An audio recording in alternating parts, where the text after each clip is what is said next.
Halo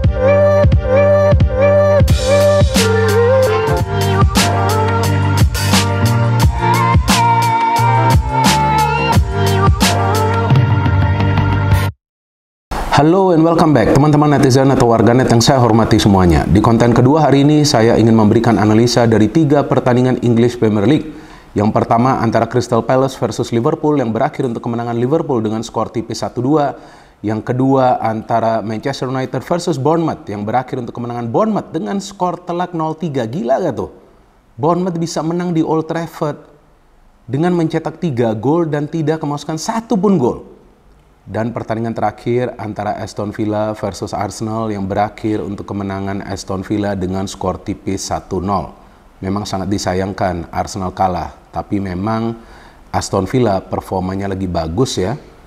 Apalagi sebelumnya mereka juga berhasil mengalahkan Manchester City dengan permainan yang gemilang. Jadi wajar juga Aston Villa bisa meraih kemenangan. Dan tentu wajar Liverpool bisa menang juga di kandang Crystal Palace. Tapi yang anehnya, Manchester United masa kalah di kandang sendiri lawan Bournemouth dengan kemasukan 3 gol setelah sebelumnya Manchester United mendapatkan penghargaan dari English Premier League. Jadi setelah Manchester United mendapatkan 3 penghargaan, justru mereka kebobolan 3 gol di Old Trafford. Gila bener-bener. Tapi nanti saya akan jelaskan tentang pertandingan antara MU versus Bournemouth. Pertama-tama saya ingin memberikan analisa dari pertandingan antara Crystal Palace versus Liverpool. Saya harus pakai kacamata ya teman-teman, karena kalau mau baca sekarang saya harus pakai kacamata. Jadi ini adalah pertandingan yang penting bagi Liverpool karena mereka lagi on fire. Jadi dengan kemenangan mereka di kandang Palace, Liverpool tidak terkalahkan di 9 pertandingan terakhir di English Premier League teman-teman. Dan jika saya tidak salah, 6 kali mereka meraih kemenangan dan mereka adalah tim yang memang lagi on form. Maka itu, untuk sementara ini Liverpool berada di posisi puncak klasmen sementara English Premier League dan Arsenal lengser dari posisi puncak teman-teman. Tapi sabar, nanti juga Arsenal akan bisa take over ya. So for this match, Jurgen Klopp melakukan beberapa perubahan di lineup. Seperti di lini tengah, McAllister tidak bisa bermain memang, jadi yang bermain adalah Gravenberch. Biasa saja permainannya di depan. Sang Predator Darwin Núñez kembali bermain tapi tidak bisa berbuat apa-apa. Dan di belakang kali ini Tsimikas bermain dan ada juga Quansah yang mainnya kacau banget ya. Akhirnya dia diganti oleh Konate. Dan Alisson luar biasa memang penjaga gawang ini ya. Jika bukan karena Alisson, Liverpool sudah kemasukan gol di babak pertama ya. Ketika memang ada peluang dari pemain Palace yang hampir saja mencetak gol, Jefferson Lerma ya, ketika dia mendapatkan umpan dari Ayew. Palace seperti biasa adalah tim yang mengandalkan kick and rush. Jadi mainnya cepat, main long ball, pokoknya mainnya physical, agresif. Tapi banyak pemain mereka yang juga absen untuk match ini. Tapi mereka bukan tim yang mudah dikalahkan ya. Dan saya melihat penjaga gawang mereka, Sam Johnston, mainnya wah gak bagus ya di match ini ya. Ya memang sih lawan Liverpool kiper pokoknya harus bagus karena Liverpool sebetulnya permainannya simple aja. Main pressing, kadang-kadang main pressing tinggi, kadang-kadang pressing di tengah, dapat bola cepat switch play ke depan karena kekuatan mereka itu di depan ya. Jadi memang dari jalannya pertandingan Palace sebetulnya nggak bermain buruk sih. Apalagi di babak pertama ya, mereka berani counter press para pemain Liverpool, justru Liverpool sulit banget menciptakan peluang. Liverpool coba untuk cari momen counter attack tapi mereka gagal terus-menerus. Dan Palace seperti yang tadi saya katakan, mereka yang hampir mencetak gol dari Lerma tapi bisa di-save oleh Alisson. Dan kemudian memang kita ngelihat bahwa wasit sudah memberikan penalti ya kepada Palace, tapi memang sih sebelumnya sudah ada pelanggaran dari Will Hughes ya, Will Hughes kepada Endo. Walaupun itu memang pelanggaran dari Van Dijk, tapi sebelumnya kan sudah ada pelanggaran lebih dulu ya, jadi memang dibatalkan penalti tersebut. Kalau itu penalti dan itu gol, wah sudah beda cerita nih jalannya pertandingan ini. Tapi yang menarik bahwa Jurgen Klopp sadar timnya ini punya masalah di lini pertahanan. Jadi dia memainkan Joe Gomez ya, tambahan pemain yang bisa bermain di lini pertahanan. Tapi Joe Gomez juga bisa bermain tinggi nih, bisa bermain sebagai gelandang bertahan ya. Kemudian dia menarik keluar Endo. Endo ini beberapa kali kok bisa kalah ya dalam perebutan bola ya. Mungkin memang berat ya lawan Palace yang pemainnya super agresif ya. Bahkan saya tidak melihat peran seperti biasanya dari Szoboszlai ya. Dia kalah duel terus. Dan ternyata Palace yang bisa unggul lebih dulu karena memang ada pelanggaran ya ke pemain mereka. Dan ini eksekusi yang baik ya dari Mateta. Dan bagusnya ini Mateta ini shoot dengan power ya. Sehingga Alisson juga tidak bisa melakukan save. Tapi sayangnya di menit ke-75, Jordan Ayew mendapatkan kartu kuning keduanya, sangat disayangkan. Nah, ketika Palace bermain dengan 10 pemain karena Ayew mendapatkan kartu merah, nah disitulah kita melihat para pemain Liverpool berani bermain lebih terbuka.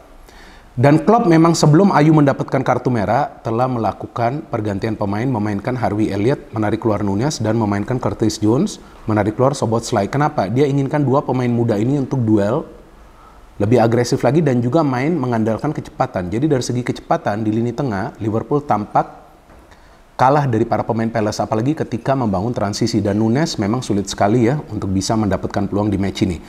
Maka itu, kemudian setelah Palace ada pemain yang mendapatkan kartu merah Ayew, Salah kemudian langsung bisa menyamakan kedudukan. Ini juga berkat umpan dari Curtis Jones, dan seandainya Salah itu tidak mencetak gol, bisa juga Liverpool mendapatkan penalti ya, karena tampak jelas ada pelanggaran kepada Jones. Setelah 1-1, wah Liverpool mulai menggila, dan memang tinggal menunggu waktu saja Liverpool mencetak gol. Jadi bagi Liverpool, titik baliknya bagi mereka di pertandingan ini adalah ketika Palace mendapatkan kartu merah pemain mereka, karena sebelumnya Liverpool sebetulnya sulit menciptakan peluang. Jadi mereka memang coba untuk mengincar kemenangan pada saat memang mereka punya kesempatan. Dan Harvey Elliott bisa mencetak gol yang indah setelah Salah memberikan umpan yang cantik. Dan ini adalah gol yang indah karena dia shooting sangat keras yang tidak bisa ditepis oleh penjaga gawang dari Palace. Dan setelah itu Diaz juga ada mencetak gol, tapi dianggap sudah offside. Jadi kalau menurut saya teman-teman, Liverpool layak meraih kemenangan karena mereka bisa memanfaatkan kesempatan ketika tim lawan bermain dengan 10 pemain. Dan sekarang pertandingan kedua yang ingin saya analisa adalah antara, jangan MU dulu deh ya, antara Aston Villa versus Arsenal. Oke, Aston Villa formnya lagi bagus ya. Kita sama-sama tahu kan, mereka baru saja mengalahkan Manchester City dengan permainan yang gemilang. Dan mereka adalah tim yang memang kuat lah di kandang sendiri. Dan mereka dalam beberapa pertandingan terakhir tidak terkalahkan. Dalam 5 pertandingan terakhir tidak terkalahkan dan 4 kali meraih kemenangan. So this is a team on good form. Tapi lawannya kan Arsenal. Arsenal juga kita tahu formnya lagi bagus. Tapi masalah bagi Arsenal adalah ketika para pemain mereka sulit melakukan finishing. Maka itu di match ini terlihat kan, para pemain Arsenal mendapatkan banyak sekali peluang, tapi mereka sulit untuk bisa melakukan finishing. Ya entah mengapa, Martinelli, Jesus, Saka, Odegaard, Havertz, bahkan Rice juga mendapatkan peluang. Tapi ya selain juga banyak save dari mantan penjaga gawang Arsenal Martinez, juga banyak peluang dari Arsenal ini yang melenceng. Tapi Palace yang saya suka permainan mereka tidak selalu bermain terbuka. Tapi cara mereka untuk bisa menahan bola, ya cara mereka untuk membangun transisi, kalau menurut saya salah satu yang terbaik di Premier League selain Liverpool. Cepat sekali transisi mereka, dan mereka sebetulnya tidak punya pemain bintang. Mereka biasa main dengan satu striker, tapi di belakang satu striker tersebut mesinnya hidup dan berjalan secara aktif. Jadi kreativitas Aston Villa itu adalah di lini tengah mereka, di mana tiba-tiba akan ada 3-4 pemain yang support single striker tersebut, yakni Ollie Watkins. Dan dari jalannya pertandingan memang Arsenal mendominasi jalannya pertandingan, mereka mendapatkan peluang bahkan sebelum gol dari Aston Villa ya. Tapi kemudian Aston Villa dari peluang pertamanya langsung mencetak gol. Ketika Leon Bailey masuk ke dalam kotak penalti, tidak ada satupun pemain dari Arsenal yang bisa menutup ruang gerak dari Bailey, dan dia bisa mengirimkan assist yang mahal itu kepada John McGinn yang bisa mencetak gol. Setelah unggul 1-0 udah Aston Villa maunya bertahan terus. Dan sebetulnya Arteta cuma melakukan satu perubahan di line up kan. Memainkan Zinchenko kan, bukan Kiwior. Nah ini cukup baik karena Zinchenko kan kuat. Tapi beberapa kali dia juga out of position. Nah ini yang menjadi masalah ketika Aston Villa ini membangun counter. Dan di babak kedua banyak sekali loh peluang dari Arsenal. Terlalu banyak kalau menurut saya. Padahal mereka bermain away. Tapi percuma saja segala peluang yang mereka bisa ciptakan yang cuma tampak cantik di statistik saja. Karena kalau dari statistik nih kita ngelihat dan kita cermati, total shotnya 12, shot on targetnya 5. Tapi yang melenceng kan banyak ya. Bahkan banyak yang diblok. Dan miss chancesnya saja 4. Jumlah passing mereka hampir 400. Bagus, tapi ini cuma kelihatan cantik di statistik. Kalau dari hasil akhirnya kan buruk. Ya kan, kalah. Dan saya juga bingung wasit kok bisa ngelihat handball dari Havertz itu ya. Yang gol dari Havertz itu dianulir ya. Karena kalau saya sendiri tuh secara real play itu gak bisa ngelihat. Bahkan dari replay pun saya harus ngelihat berkali-kali. Ya berkali-kali, dan sepertinya terkena bahu dari Havertz. Mungkin saya juga salah, baru kemudian kena tangan dari Cash. Tapi ya itulah, kadang-kadang Arsenal juga mendapatkan keputusan dari wasit yang memang bisa diperdebatkan ya. Sehingga memang Arsenal kalah di match ini. Tapi perlu diberikan kredit kepada para pemain Aston Villa yang disiplin dalam bertahan. Walaupun ditembus terus pertahanannya, tapi Martinez luar biasa. Kalau bagi saya man of the match di pertandingan ini adalah Emi Martinez. Dan Arsenal akhirnya kalah dan untuk sementara ini lengser dari posisi puncak klasemen sementara, tapi sabar, nanti juga mereka akan take over. Dan sekarang pertandingan ketiga yang ingin saya analisa antara Manchester United versus Bournemouth yang di luar dugaan saya teman-teman. Saya gak nyangka MU akan kalah. Jadi saya kira MU akan menang tapi dengan skor tipis, kan biasa seperti itu ya. Tapi MU ternyata kalah. Nah, kalau menurut saya, Ten Hag juga salah memilih starting 11-nya. Kenapa memainkan Martial dari awal?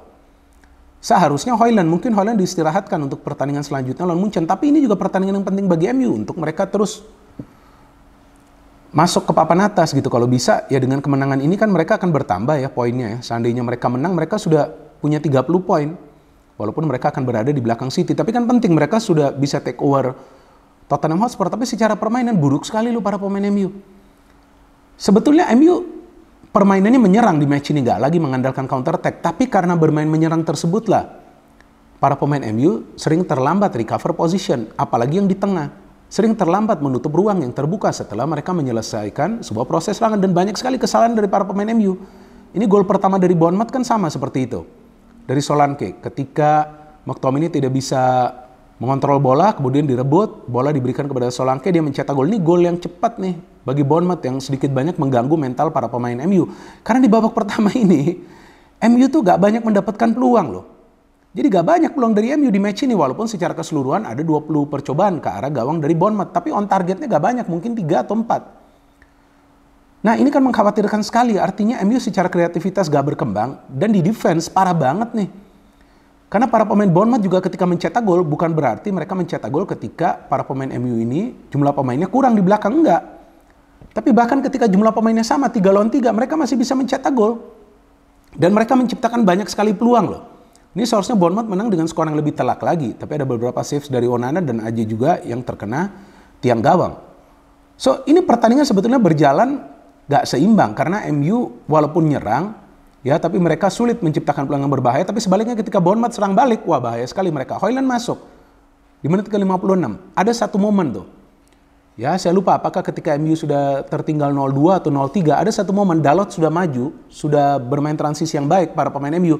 Seharusnya dia memberikan umpan kepada Højlund, tapi dia syuting langsung. Itu kan gila, itu kan gak benar itu. Nah buat apa juga Højlund sudah mencari ruang. Kan sangat disayangkan. Bruno Fernandes cuma bisa ngeluh sampai dia mendapatkan kartu kuning sehingga dia akan miss pertandingan selanjutnya lawan Liverpool, main di Anfield lagi kalau nggak salah. Dan kemudian Bournemouth bisa mencetak gol kedua, ada gol dari Billing ya dengan header, dan Senesi juga mencetak gol dengan header dari corner. Maguire loh hampir mencetak gol, itu salah satu peluang yang berbahaya dari Manchester United di babak pertama. So Maguire was not bad, tapi Maguire sendiri mau buat apa? Di belakang Luke Shaw juga mainnya parah, akhirnya Evans masuk sama juga parahnya. Dan para pemain Bournemouth seperti menikmati jalannya pertandingan. Mereka main lepas tanpa beban. Tapi walaupun mereka bermain lepas, mereka gak bermain serabutan gitu kayak para pemain MU, gerasa gerusuk kiri kanan. Enggak. Ada lagi satu lagi peluang dari McTominay kan, dari header. Jadi ini aneh juga, yang dapat peluang bagi MU adalah 2 pemain yang justru bermain di second line dan juga di final line. Yaitu McTominay dan juga Maguire. Artinya ada masalah dalam sistem kreativitas MU. Padahal lawan Chelsea mainnya bagus, mainnya high tempo. Di match ini mau main high tempo, di block terus, counter attack-nya mematikan dari Bournemouth. Sehingga ya layaklah Bournemouth menang dengan skor 0-3. Dan hampir saja mereka menang dengan skor 0-4. Pemain mereka Quantara kalau nggak salah itu ya, golnya nggak diakuin karena dianggap melanggar Onana. Onana juga sudah kemasukan puluhan gol. Kenapa sih De Gea tidak ditahan? Kenapa sih tidak negosiasi untuk gaji dari De Gea? Dia kan musim lalu kan banyak clean sheet. Ya kalau ada De Gea, ada Onana kan bagus, ada kompetisi. Sekarang kan nggak ada bagi Onana. Jadi jika form dari MU tidak segera stabil teman-teman, saya tidak yakin Erik ten Hag akan bertahan lama sebagai pelatih dari Manchester United. No hate, no politics, only football. Salam sepak bola.